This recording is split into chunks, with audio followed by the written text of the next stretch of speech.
இன்றைக்கு கர்த்தருடைய ஆவியானவரால் நடத்தப்படுகிற வாழ்க்கை குறித்து நம்ம தியானிக்கிறோம்.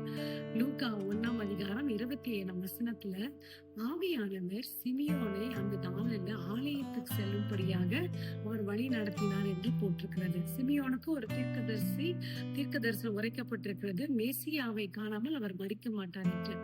அந்த நாள்ல யோசேப்பும் மரியாளும் ஜீசஸும் ஆலயத்துக்கு வருகிறாங்க.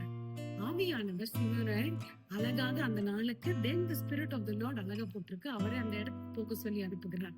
சிமியோன் மட்டும் கீழ்ப்படியாம போகாம இருந்திருந்தார், அதை மிஸ் பண்ணிட்டு இருப்பார். சோ அதனால நம்ம வாழ்க்கையில ஆவியானவர் நம்மை நடத்தும்படியாக, தெளிவாக அது குரலை கேட்கும்படியாக ஜெபிப்போமா.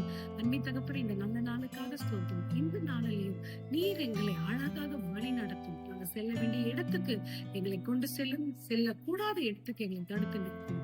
பொறுப்பெடுத்து காப்போம். துதிக்கிற மகிமை உங்களுக்கு செலுத்துகிறோம். இயேசுவின் நாமத்தில் ஜெபத்தை எடுக்கும்.